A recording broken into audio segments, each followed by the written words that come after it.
Eddie Brown began running in a snake-infested Florida swamp in 1952. In the 44 years after he escaped from a chain gang while serving a robbery sentence, Mr. Brown worked, raised children, and lived quietly in East New York.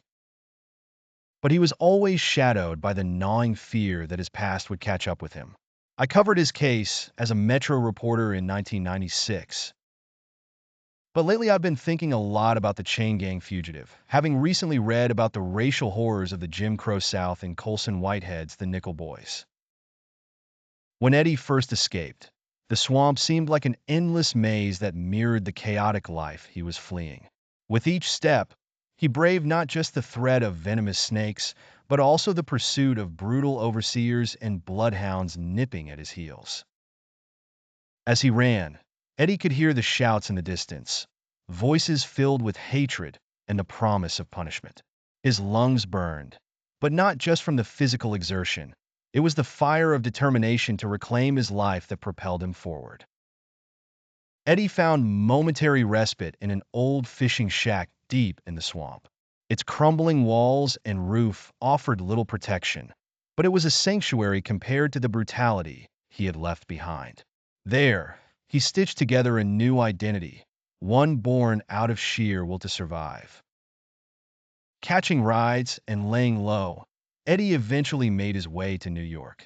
He might have been expecting a city of endless noise and threats, but what he found instead was a place where anonymity could be his ally.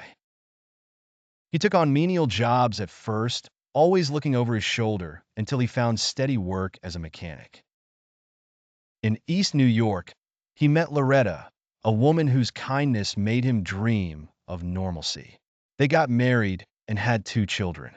Despite the love and stability he found, a part of Eddie always remained in that swamp, running.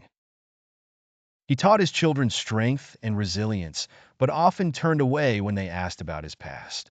He feared that the truth would bring the darkness of his former life into the light of their present.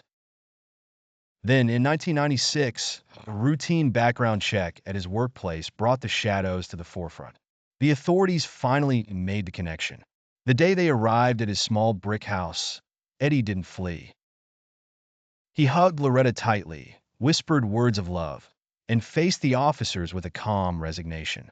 He knew that running was over, but he hoped that the seeds of honesty and hard work he'd planted over decades would bear fruit in the lives of his children.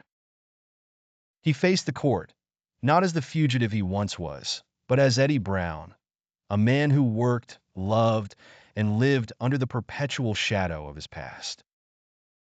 His story became a testament to human resilience and the complexity of justice, a lesson that sometimes the prison we fear the most is the one we build within ourselves.